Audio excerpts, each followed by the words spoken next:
So how do we get a job in IT without having any IT experience at all? I want to show you how I did it. I did it without certifications, without a college degree. I want to show you the things that I wish I would have known beforehand, the things that helped me, where to look for those jobs, what companies to look for, and where those companies actually post. So this job on my screen is a really good example of why it's so intimidating to try to find an IT job without any experience. These people are basically paying the same amount that Wendy's does, and they want 3 years of experience. They want an A+, a Net+. So how do we expect to break into the IT field without any of this experience? And for the people that are returning to my channel, I'm not sidetracking to a different category. This is just a question that I get asked all the time by friends, by family. I get asked on Reddit. So I wanted to put a video out there, and I'm going to have a new training video coming up here soon. For anyone new to the channel, what I'm talking about is I do practical, real-world training. I have other videos on my page if you guys want to go ahead and check those out. It's actual things that we deal with day to day as IT pros, so you guys can have some experience when you do land that IT job. That way you can hit the ground running. I film all the videos in 1.5 speed. That way it just really jam packs all the information. You can watch it through once, and then if you like the videos, you can go back through and pay a little bit more attention. That way it doesn't get really bland and really dry. But with that being said, I'm going to speed up this one as well. That way you guys can rifle through it, get the information that you want. So let's get into it. I ripped this job posting off of Indeed. This is actually really common, and this was something that I dealt with when I first started because I didn't have some big fancy degree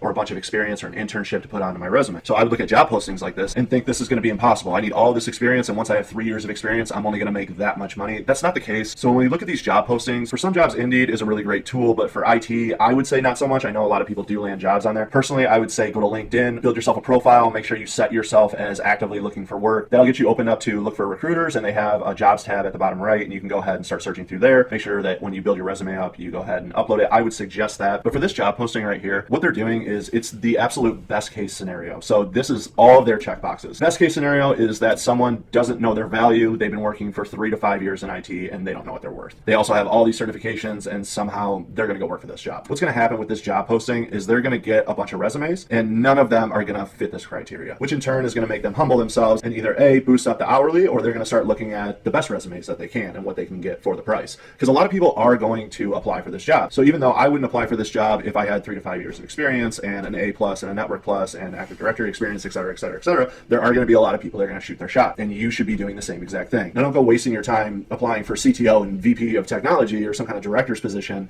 but when you see these, just go ahead and throw your resume in. I mean, I wouldn't go through a super long process to actually put my resume in. I wouldn't spend too much time on it. But for example, LinkedIn does have like a quick apply, so if you see one of these, just go ahead and apply. What's the worst that's going to happen? They're not going to give you a call. Who cares? So my first piece of advice for you guys is just start blanketing and start throwing your resume out there and applying for different positions. You'll be really amazed when people call you back on these jobs. My first on-site role, I had applied for it. It was a $20 an hour job, and that was like 12 years ago, so it was insane. It was unheard of. And the guy actually called me. I got an interview. We kicked it off. I remember coming home. I talked to my wife. She said, "How did it go?" I said, "You know, it went really well." I didn't get it because the job is obviously a lot higher tier than what I'm capable of. And 2 weeks later, the guy called me back and offered me the job. And to this day, I don't really know why. I have some ideas, and I'll kind of share those with you as we go through this. But make sure you apply for these because you never really know who's going to call you back. Like I said, this is best case scenario, and their HR team could definitely be writing out this description. So they could have taken this description somewhere else. The IT director could have said, "Hey, give me some candidates," and this is what they wrote up. But as soon as they don't get the resumes that they want, they might hand your resume over to the director, and he might really like it. So first piece of advice, definitely go ahead and apply for any position that you think that you're even near close to, because you never know. This next listing that I have pulled up right here, this is actually different than the one that I just had pulled up. I know that they kind of look the same, but if you look down, so $19 an hour, full-time,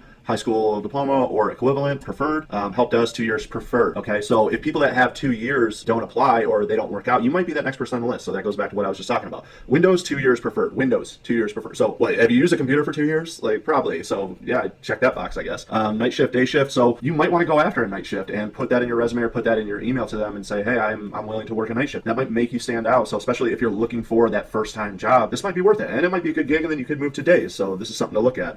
U.S. work authorization, and again, preferred. So if you are on a visa, a green card, whatever the case may be, I think it's a great hourly wage. Doesn't really look like they know what they want. So it's a really good chance that you could get your resume in here and at least get in the door for an interview. And you may take a lot of interviews at first. You may not. You may land one in the first, second, or third interview. You may land a job. But every single interview, remember that it's practice. So even if you don't get that job, make sure that you're listening to the questions, whatever you're stumbling on. A lot of these interviews are the same, especially when you're starting out with an HR person that's not tech, or if you're going right to a tech manager, then they may ask you a few tech questions. And if you feel yourself struggling, then go ahead and write those questions down, do a little bit bit of research, and that way you're ready for the next one. But definitely don't give up. I think that this is a good listing, even though it is an Indeed listing. And like I said, I prefer to go to LinkedIn. I feel like I get a little bit more of a response and more of a one-on-one when I am in LinkedIn. But I want you guys to know that these jobs are out there. I just pulled this, so this is a job that's actually available right now. So there are definitely jobs in your cities. And what I'm trying to do right now is I'm trying to take away a little bit of the fear and the things that I dealt with before we actually get into your resume and how to sell yourself on paper. Another thing that I want to tell you guys is I started from the bottom. I went help desk level 1, level 2, on-site, team lead, network administration, network engineering, systems administration, infrastructure analyst, project manager, IT manager, and IT manager is where I actually started hiring people. So I've hired a lot of people. I've been through hundreds of resumes. I've been burnt on a bunch of resumes. I've had really good outcomes, seen some really amazing careers come out of resumes and giving people a shot. I am someone that likes to give people a shot, and there are other managers that share that with me.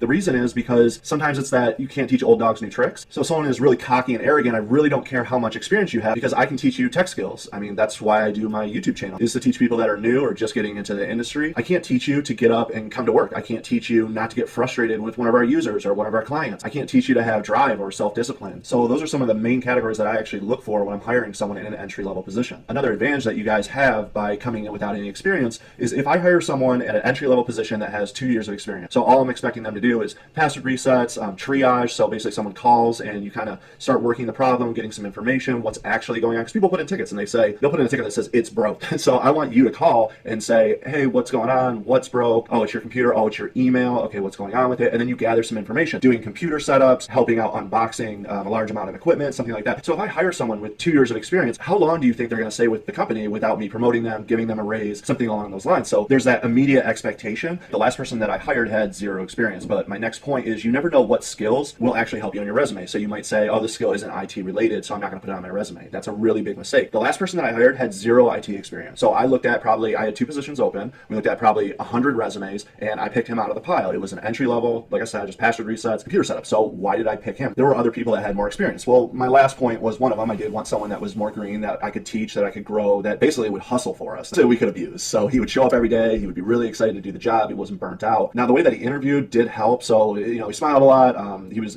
a great face for the company. He was a young kid. He was really bubbly, really passionate, liked to joke around. I like that in my field techs. I like them to be very customer service, because these jobs are more customer service based than they are technical when you're starting out. So you're dealing with customers. And when I say customers, an internal user is also considered a customer. So if the internal users are not happy with us, then we go away. So I think about my users like they're customers. And I knew that his personality would do well. But when I looked at his resume, because that's when he interviewed, all of that was not on his resume. So what made me pull his resume out of the 100 others? I mean, we did interview about 12 or 16 people for the first round, but the thing that I liked about his resume is I work for an automotive company, and we have about 60 sites, about almost 3,000 users. We're about 3 billion annually. He worked for a similar automotive company, and he worked for the parts department. So we have a parts department as well that do parts for us. So I wanted someone that was going to be kind of familiar, and I thought that it would be nice that he kind of knew how the business worked in a nutshell, or from a high level. So he was going to be comfortable moving around. Now, I mean, we have finance and HR and sales and all kinds of other positions, but he was in that type of company. That's what stood out on his resume to me. That's what made me pick his resume out of the pile and ask him if he wanted to do a first round interview. But really, the point of all of that is customer service is really, really important when you're going into entry level. So whether you're working in a restaurant or sales or whatever your experience was before, or in his case, a really specific type of company helped him. I'm sure that when he put that on his resume, he wasn't thinking that that was going to be what was going to pick him out of the pile, but it did. So make sure that any kind of job experience that you might have had, and it could even be volunteer work or something that you did at school, make sure you put that on there, because without the experience, you need to do anything that you can to stand out in that stack of 100 resumes. So the next thing is certifications. I didn't have any certifications when I got started. I didn't have a family in, my dad wasn't in IT or something like that, or my uncle didn't get me a job, so I had to fight just like you guys are. But I didn't end up having any hookups. So another thing that I want to tell you guys is start now. Build your resume now and start sending it out, because just like that other guy that I was telling you, if he would have waited till he got his A+,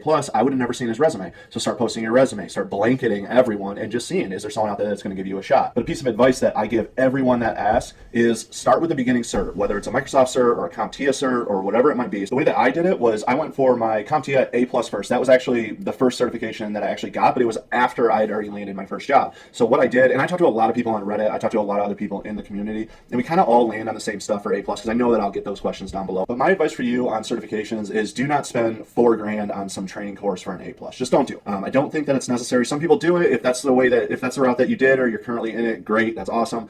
My personal advice would be Professor Messer. He does free training videos online. Mike Myers has a really, really great book you can get on Amazon. It's pretty cheap. It's like 1,800 pages. So the way that I did it was the company that I was working for at the time, because I was working for a level 1 help desk and they were pretty strict on our time. On my breaks, we got 2 15-minute breaks and a half-hour lunch. So on my 2 15-minute breaks and my half-hour bar lunch. Instead of sitting outside and smoking a cigarette and shooting the shit with everyone, I just got in my car and I read for 15 minutes. I read for 30 minutes while I ate my lunch, and that's how I ended up knocking that out. And there's some other resources that I can recommend, but that's not really what this video is about. But the point of me saying this is start with the beginning certification, get your book, and then after you're about halfway through your course, put it on your resume and start sending your resume out. Because you can put A+ current study on your resume. So think about that. If I get 2 resumes, it's you and one other person, and both of you have the same amount of experience, but he said, oh, well, I don't have my cert yet, so I'm not going to put that on my resume. Remember, we're trying to sell ourselves on a piece of paper. So when I see that on the piece of paper, it's going to tell me that you're putting in a little extra effort, and maybe he is, maybe he isn't. But I might look at your resume a little bit more because it says current study. My only advice to doing this is be ready for the outcome, because people will call you out on it. Most of us in management that are in the tech industry, we either have those certifications or we're very, very well aware of them. So you will get called out on it. I actually got called out on one because I was doing IT fundamentals. And I wasn't going to put it on my resume at first, and I thought, why not? And it was for a management position. And she actually pulled my resume. She told me in the interview, you were the only person that had ITIL experience. And I said, well, it's a current study. It says it on my resume. And she said, yeah, that's fine, but you were the only person that had it. Her next follow-up question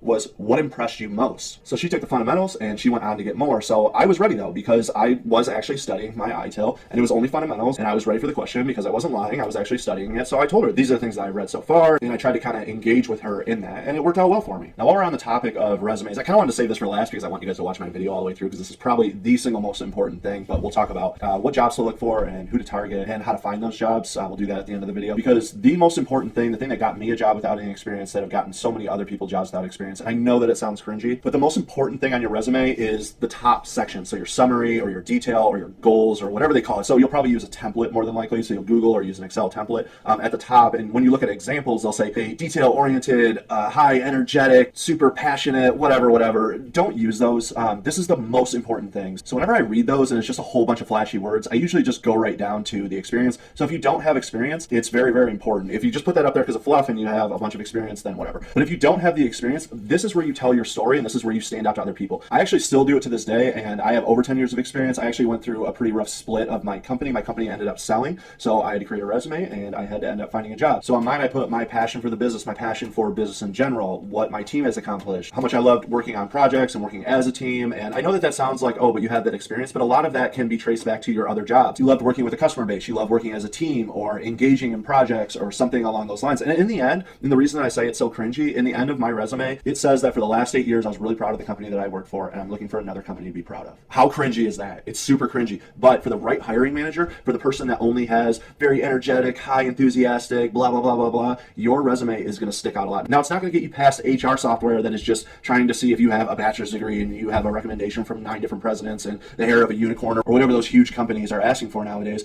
But for the right person, like someone like me, I want someone that puts a lot of effort into their work and is really excited to come to work every day and to learn every day, because they're going to become a tool. They're going to become a weapon, someone that I can use. Or again, you're showing them that they can kind of just abuse you, but there's a trade-off to it. I say abuse and you're like, I don't want to be abused. So when I say abuse, I don't mean like a hostile work environment. I mean that they will offer you the after hours work or the before hours work. And it might be more work. And some days it might not be something that you want to do. You might not want to work some after hours or before hours, but it shows them that they can count on you. And that might make your resume and you on paper stand out a little more than someone else. So what jobs are best for entry level? Where do I find the jobs? What jobs should I be targeting? So the first IT job I ever had was with a company called Adichie Burla Minix. And what it was it was a managed service company, and they held the contract for Apple. So when you have an Apple cell phone and you have a problem with it and you call them, you're more than likely getting a third-party advisor. And these companies hold these super large contracts with subcontractors, and they put like 300 advisors on a single floor just answering calls all day long. And there's a bunch of reasons that they do that. And pretty much every major city is going to have one of these managed service providers, one of these really large ones. So for me, it was a really great step in my career. They let me in the door because, like I said, there's 300 people on the floor. So the time and attendance is usually really strict. Like if you're a minute late, you're getting a point. If you get 12 points, you're fired. So I almost got fired like daily because I was basically always late back then. But another thing about these jobs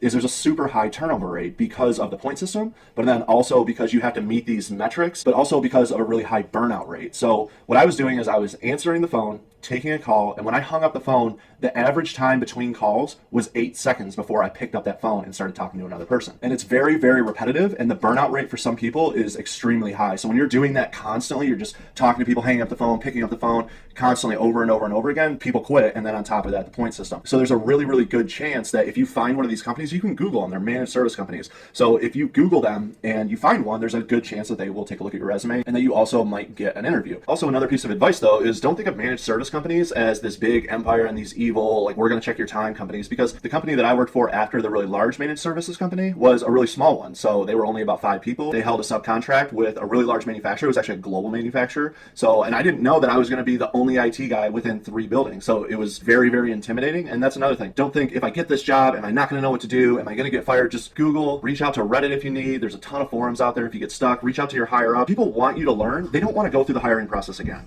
Okay, so just be honest. And then with the user base, if they come to you and say, oh, this and this, and you don't know what they're talking about, just use your customer service skills. Just use a lot of, I'll have to look into that, or let me check on something and I'll get right back to you. And you'll start getting a lot of those repetitive answers, so don't be afraid of those. When I first got that job at that small managed service company, honestly, it was the best thing ever for my career, because I was forced to wear so many hats and I was forced to learn so many new systems that it made me really employable in the future. And because of that job that I was so scared of originally, literally when I walked into the server room, I thought, okay, I'm going to do this until I get fired, because there's no way I'm going to be able to do this. That was my thought process. You might have the same thoughts. Just know that you can definitely do that job. Another thing is, if it's a contract to hire or just a contract, don't be afraid of those jobs, because really in a contract, you're going to need like 4 to 6 months of experience. So if it's like a 4 to 6 month contract job, and if it's a contract to hire, great. But if it's just a 4 to 6 month contract job, then take it. Because me as a hiring manager, if I look at your resume and I say, hey, this guy's only got 4 to 6 months, but it was a contract job, my thought process is, okay, great. I can probably pick them up for cheap. They probably have 4 straight months of being abused and learning how to troubleshoot and how to deal with people in different systems. So I'm willing to pick someone like that up if I'm looking for someone that's green. Now, if you're a direct hire, I would try to stay about a year. If you give a company a year commitment and you just honestly say, hey, I wanted to look at other options, then that's a respectful thing. Now, if you give a direct hire 4 months, then that might be a red flag. And I might say, was it the company or was it you? And that's more of a 50-50 toss-up. It doesn't necessarily mean that no one's going to hire you if you leave after 4 months. I mean, if you have a really crummy job or a really abusive boss or something, like, definitely leave, and then maybe just delicately explain that. Never go into an interview just bashing your boss, because there's 2 sides to every story. So that's where we get into that 50-50 again. But I would say, if you're entry level and you don't have any experience, and especially if you don't have a college degree, maybe stay away from the big Fortune 500s. Definitely, like I said, blanket it, shoot your shot, throw your resume out there, whatever you need to do. They use HR software, so they're gonna basically scan your resume, because they're getting thousands of resumes all the time, and you're more than likely not gonna get a call back. So my advice for finding the best companies to work for, like I said, I was with a company for 8 years and I absolutely loved it. That was a really large company, but it wasn't publicly owned, it was privately owned. And I think that those are the best companies, at least for me. Now, some people love the big publicly owned companies. They love the structure of it, and they love like the guarantee of it. But I find that a lot of the opportunity comes from when you're on a small team in a big company. Now, it's really, really stressful, because you're forced to wear a lot of hats. You're dealing with a lot of on-the-fly expectations, a lot of after-hours work. It's usually not like I'm off at 5 and I don't work after 5 until I start again at 8. They tend to move away from that, but they tend to pay higher than public companies, at least in my experience or in my area that I've worked in. But my advice to looking for an entry-level job is look for those really, really large companies that own those contracts, because their turnover rate's so high. You can usually get in there and grab some experience. Ideally, though, find a medium-sized company, medium-sized meaning 1,000 to 2,000 users, and a small IT company, because you're going to learn a lot. So if you see one of those, definitely try to get in there, definitely try to do your best in your interview. And even if they don't give you that call back, make sure that you take down the notes, the things that you were stumbling on, or anything that you might have saw that maybe they wanted and you felt like you didn't have. Make sure that you just jot that down. Really appreciate you guys. Please like and subscribe to this. It gives me a lot of motivation. I do have those training videos. Go ahead and check those out for all the people that are subscribed to me, and we're hoping for a training video. I will have one out in the next week. It was just the holidays were really, really crazy, so I apologize that I haven't posted in a while. So I'm going to get to working on that training video so that I can post it, and I'll see you guys over there.